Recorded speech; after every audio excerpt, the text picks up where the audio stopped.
Hey everybody, welcome to the channel. Today I thought we'd open this Play 9 card game from Amazon. Let's open it. Open it up.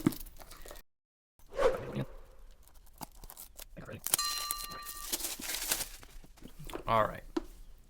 This is it here. Play 9. The card game of golf. Uses strategy. It's challenging and it's family fun. Okay, it says ages 8 to adult. Whatever age you think adult is, that's what age you need to stop at.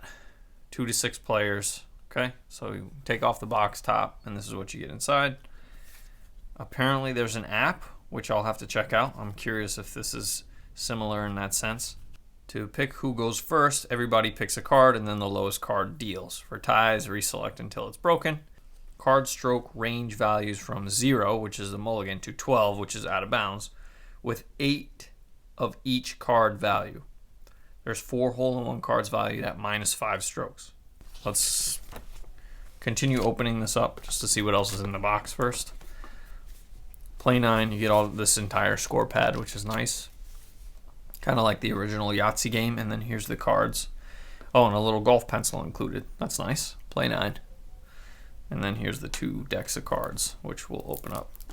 Alright, so let's get the box out of the way. And we'll open the cards, shuffle them up, and we'll take a look at the rules and how to play.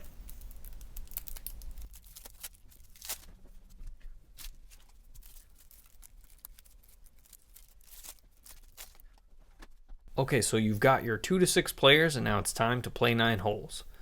The goal of the game is to play 9 holes, or 9 hands, and the player with the lowest overall score wins. You do this by strategically selecting low cards and removing high cards from your hand. A quick note is that the cards are all face value, which can be confusing, and here's why. Okay, when you get a hole-in-one in the real sport of golf, it's not -5 strokes, unless of course you hole out from over 450 yards, and let's be honest, none of us can hit it as far as Bryson, not even in a card game. You can lower your score by having as many low face value cards as possible, or by canceling out any 2 matching cards at a time, and I'll show you that in a bit. Before we tee off, we need to deal the cards for each player, so make sure you take your time, shuffle the cards really well. Each player gets 8 cards facing down in front of them like this. Then there's the remaining deck over here, which will be used during gameplay. Once everyone has been dealt their cards, it's time to head to the tee box. The fairway's clear, and it's time to get our round started. As we head up to the tee box, each player will turn over 2 random cards from the 8 facing down in front of them. The player can turn over any 2 cards that they want, and 1 card is also flipped over from the deck in the middle, the shared deck. This is kind of like selecting your clubs to start the hole, is how I view it. So once everyone has turned over their 2 random cards, and 1 has been flipped from the shared deck, we can go ahead and tee off. The first person to the left of the dealer goes first, and this will continue in a clockwise motion. The first person to tee off may either draw from the shared deck here or from the top card of the discard pile. Remember, the goal is low face value cards or matching cards, of course. So if it's your turn and you pull from the standard deck, the shared deck here, you must replace this card with either a face-up card or a face-down card. If you replace the card you drew from the shared pile with a face-down card, you do not get to look at this face-down card first, okay? You swap it like this, and you flip it over into the discard pile like that. If for whatever reason the card you draw from the shared deck you do not like, you may discard that into the discard pile. However, you also must turn one of your cards that is facing down up. If it's your turn and you want to pull from the top card of the discard deck, you simply take this card and you replace it with either a face-up or a face-down card like that. Then it's the next person's turn, and so on and so forth. Now that we're advancing down the fairway and our round of Play 9 has begun, let me talk to you about why having matching cards can shave strokes off of the hole for you. Shaving strokes can only be done with vertically matching cards, okay? This means that the card on top is the same as the card below. Diagonal cards do not count as a match, and neither does just having two of the same card in anywhere face up. Okay, they have to be above and below one another. Here's exactly how matching cards can save you strokes.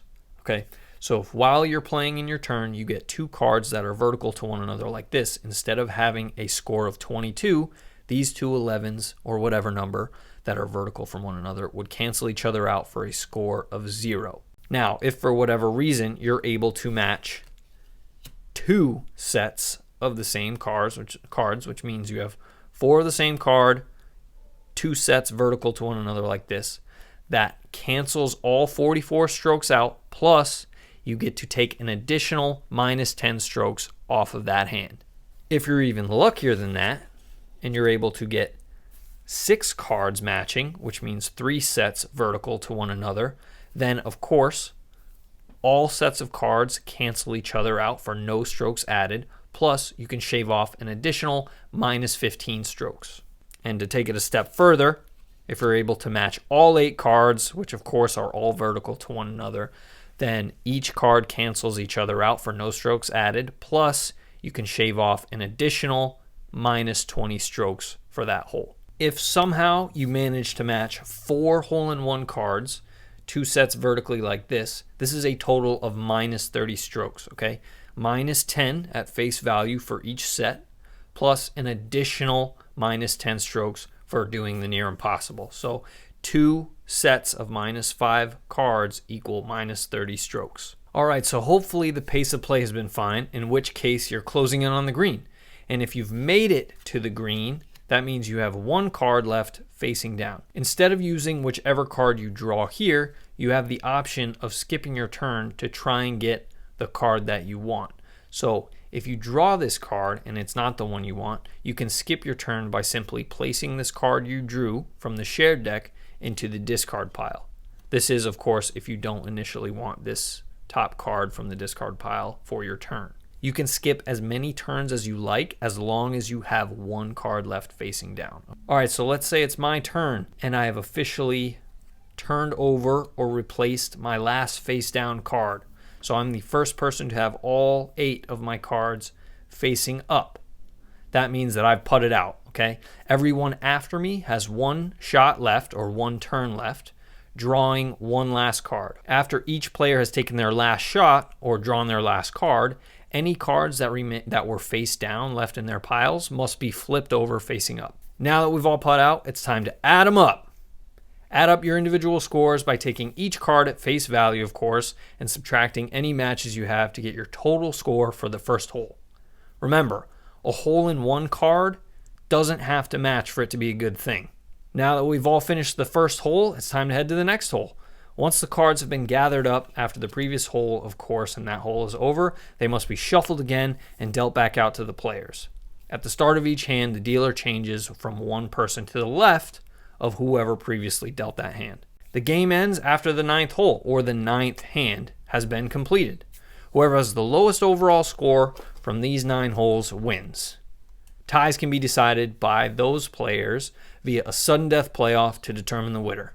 At this point, you can either make the turn and play the back 9 or call it a day, depending on how many transfusions you had on the front 9. So that was it. That was a quick overview and instructions of the Play 9 card game of golf. And if you're somebody who likes to just play games, especially card games, then you'll really enjoy this. It moves quickly, whether you have 2 players or 6 players.